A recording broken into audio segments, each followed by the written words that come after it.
You can make it work, don't need to lose your way. Small steps forward, you'll win the day. Build a life you love, keep your goals in sight. You can change your health style and still live life right.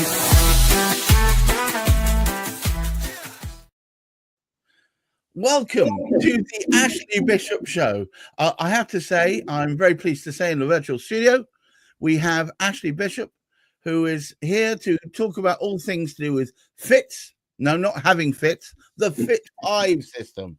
And also, we're going to talk a little bit about what people do at this time of year. No, what do people do at this time of year, Ashley? Yeah, well, it's typically we'll have that little break over the Christmas period. We'll spend a little bit of time reflecting, and we tend to set our New Year's resolutions. And of course, a lot of people have that New Year's resolution of, this is the year I'm going to sort my health out. I need to lose some weight and I need to get fit.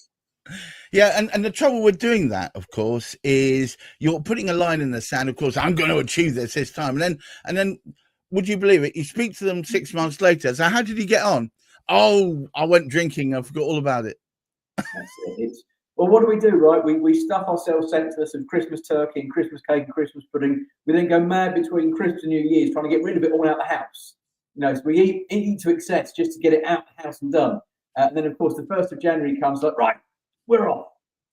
And yeah, it's I forget the statistics now, but statistically, people have given up on their New Year's resolutions. I think before the end of January. There is a specific date in January, which is the cut-off point where most people give up. Oh, wow. And it's always the lovely memes. You see all the memes on social media, of, like, you know, crowded gyms and everything like that in January, and then come February, like, there's no one in there. So no one. So do gyms make the vast majority of their income in the first month of the year? Yes, yeah. I mean, they go absolutely mad. And don't get me wrong, you know, in my traditional personal training days, you know, personal trainers are going mad. You know, new year, new you, and all that sort of business, and, you know, really focusing on pushing to get sign-ups, and, you know, your 28-day, you know, January kickstart, your 28-day drop a dress size, and all that kind of business, because, you know, you get the most sign-ups. I mean, and again, back in the day when we're going back a few years now, worked out of gyms in the early 2000s, you know, you signed up to a year-long contract. You know, they had you for at least a year. So gyms went really, really mad, knowing that they'd be crazy busy in January, and then sort of it would tail off February, March. They'd have a little influx of people before the summer holidays. You know, you want your beach body, and then it would sort of calm down again. So, Wow. Yes. So tell me a little bit more about your approach. So for me, it's, and I've taken this approach myself in the past, right? You know, you decide to go on a health kick for whatever reason. You know, maybe you've had a health scare, maybe you've trodden on the scales and suddenly you've gone up to the next stone bracket. You know, maybe something you can't do, close up anymore, or a different type of health scare. And what we tend to do is we tend to take that all or nothing approach, where we suddenly go, right, I'm going to change everything. You know, you go on a crazy diet, you exercise every day, you drink more water, you stop drinking caffeine, you stop drinking alcohol, you go to bed early, you get up early, you journal, you meditate, and all these other various different things that happen. And of course, we're all busy in life. You know, we've got, whether, you know, we've got a career, whether we've got a business, you know, family, there's so much going on in life. You know, we're all time poor nowadays. So you're a time poor person, and suddenly then you're trying to fit all this extra stuff in. And of course, what happens, you do brilliant for 2 weeks, go absolutely mad for 2 weeks, you get some results, but it's unsustainable. And then suddenly all the excuses come in, so you can't carry on. This is the norm, is it not? Yeah, this is the norm. People are great, I say 2 or 3 weeks, really, really motivated, really excited, and then suddenly the motivation is worn away. You fall off the wagon and you stop quite quickly.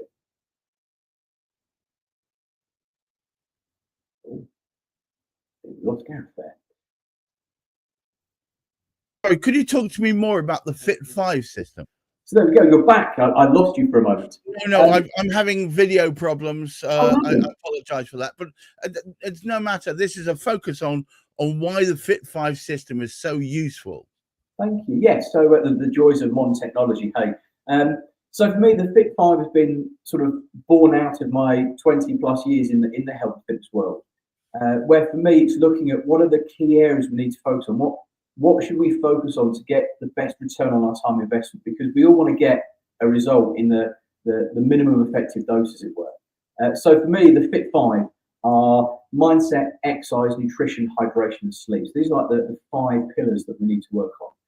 But the most important thing is we don't try and change absolutely everything at once. It's taking one step at a time and looking at where you're at. So it's not about what the norm is, about how quickly you want to push, how fast I think you should go. It may just be one step at a time. Just pick one thing, and that one thing might be I'm going to start drinking more water every day. That one thing might be I'm going to start exercising, but the exercise you to start with might be I'm going to go walking every day. I'm going to walk 5,000 steps a day, 7,000 steps a day, 10,000 steps a day.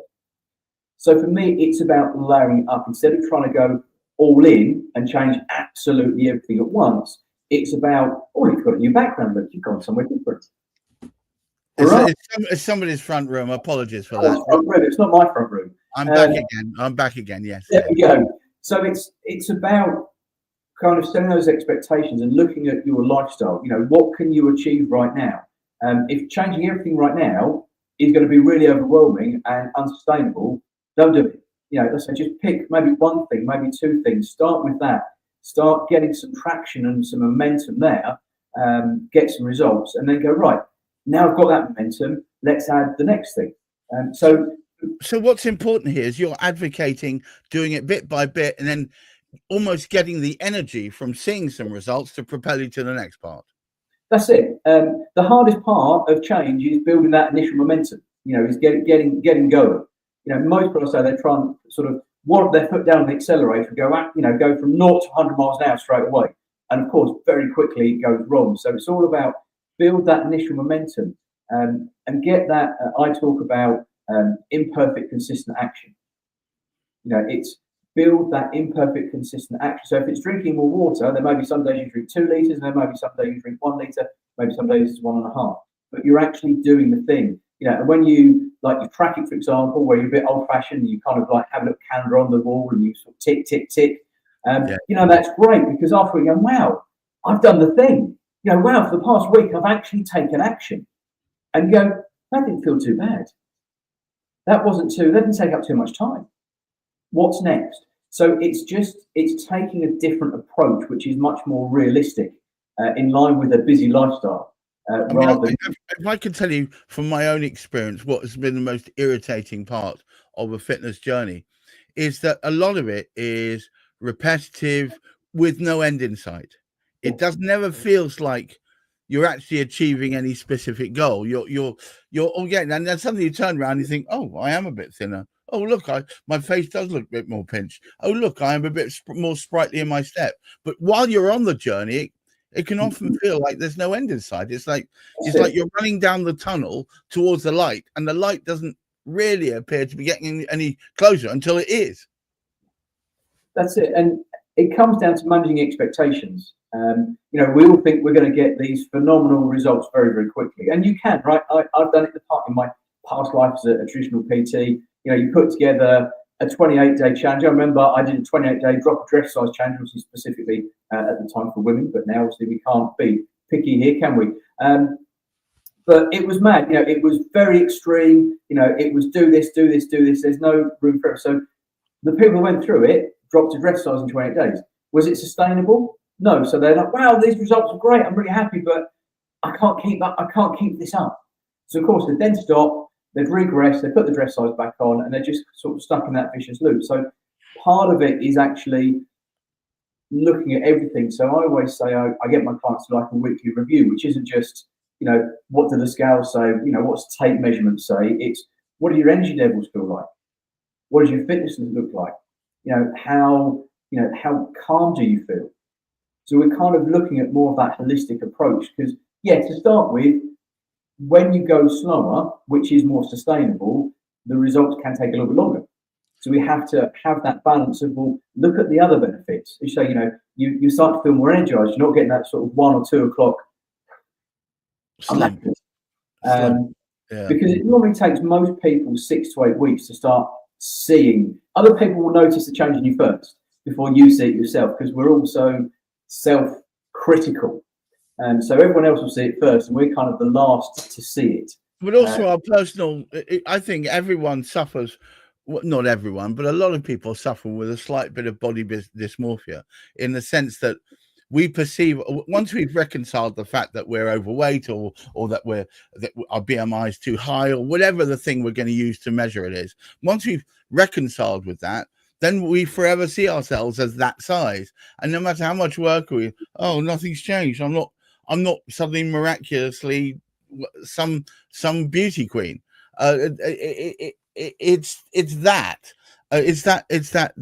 dysmorphic quality where we never see the result. It takes somebody else to say, but you look that, and you feel that, and look at you, you're bouncing around the room, you look like you're more upbeat. I was going to ask you a question. For people at this time of year, this is the December, January slowdown. And, yes. and often you find a lot of people are going through bad things at this time of year. There are people who are emotional state is potentially low. That can affect your eating habits and your exercise habits. Yes, I mean, I really believe that sort of like physical health and mental well-being, they are, they're intertwined. They do go hand in hand. For me, I have what really shifted how I do business was when I started studying neuroscience and behavioural change. When you start going, well, I could dish out a diet plan for you, and I could give you do this day, and so it's there. You just literally have to follow the plan. But for me, a big thing around nutrition for a lot of people is, what is your relationship with food like? Now, this isn't that whole airy-fairy. It could just be, if you don't sit down and actually think about the food that you're eating, that mindful eating, and that has an impact. So this nutrition is a real interesting topic when we move away from just, yes, this is protein, carbohydrates, and fats. This is what that should look like, to actually go, well, what is your relationship with food like? Because if you don't address your relationship with food and kind of give a damn about food, you're never going to have that long-term. But there seems to be two types of giving a damn about food. And I had this discussion recently with one of my best friends. He is an ultra runner, and right. he sees food as fuel. So he cares very deeply about what kind of, but he only cares from the point of view of getting the right measures of amino acids and all sorts of other stuff. I don't know. He was listing them to me. But what he doesn't care about particularly is flavor, context, and mouthfeel and all those other things. I'm a foodie. I obsess about that. Every bite that I take is enjoyable. Yes. So fuel, yes, is important, but it's almost a secondary concern. I'd rather not eat than eat something horrible. And a lot of people put up with those cardboard pizzas, and I won't eat it. I won't do it because I know I will loathe every second of it. So to me, that means I could either be quite easy to modify my weight because there's lots of very good, healthy foods that I enjoy. That means if I keep away from the ones that I enjoy as well, but they will shove all the weight on, then I could do it well. But at the same token, someone who is eating purely for nutrition could be underweight quite easily just by not packing in the right amounts of carbs and fats and proteins. Am I way off base here? No, I mean, nutrition is a huge topic. I mean, that's why I have a world-class nutritionist that works with me, because I have good nutritional knowledge, but I mean, he's way out there. Shane, he really does know his bananas. So he works with me. He's created a lot of the nutritional. Bananas being a very good source of potassium, of course. Exactly.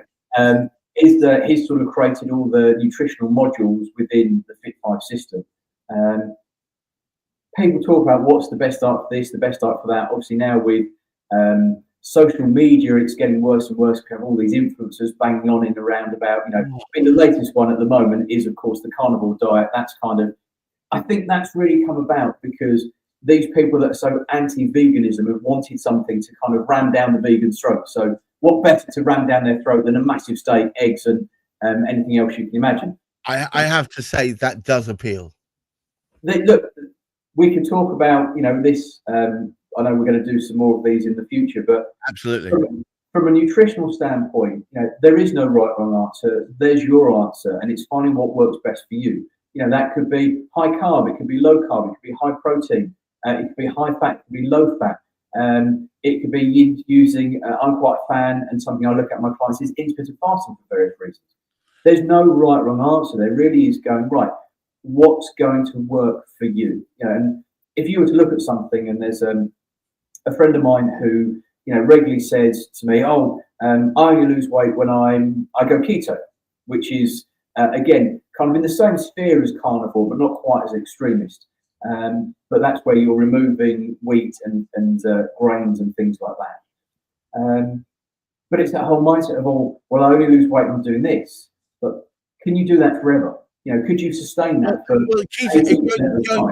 going down the keto route? I mean, the whole point about the keto diet is you're trying to put yourself into a state called ketosis, so where your body tends to focus on visceral fat and all the rest of the things, those fat stores, rather than anything else. Now, that's totally unsustainable, isn't it? You can do it for a bit.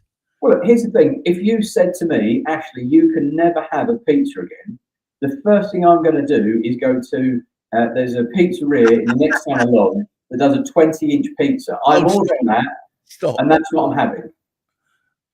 So it's about finding what works for you. But again, it's being sensible. There's so much extremist stuff outside. The carnivore diet's doing the rounds at the moment. It's just extreme. We don't need the extremes. You know, find what works. You know, Shane and I's sort of mantra around this is there's no perfect diet. You know, we're here to help you create your perfect diet. You know, one which you can follow 80% of the time, which is going to allow you to look, feel, and feel your best. 20% of the time is pizza, ice cream, and chocolate. That sounds like the ideal diet for me. Guys, apologies for the video problems, but I hope you'll agree with me that Ashley Bishop is onto something here. It's the thing that seems to have plagued most of humanity, which is, "Oh, where's that perfect thing that I can do so I can look all beautiful and have that beach body?" I think the truth of the matter is it differs per person. And one of the great things about the Fit 5 diet is you find out what it is that thing is. And once you've found it, theoretically, it shouldn't be that hard to stay on. And it's a mix. It's not just all exercise or all being nutritional. It's a mixture of all of it. And we will be talking more about that next time. But I thank you so much, Ashley, for teaching me a bit more about that. And for the rest of you, please keep your feet on the ground, keep reaching for the stars, and just think, if you got your health style right, you'd find it a lot easier to progress. Until next time. Bye. You can make it work, don't need to lose your way. Small steps forward, you'll win the day. Build a life you love, keep your goals in sight. You can change your health style and still live life right.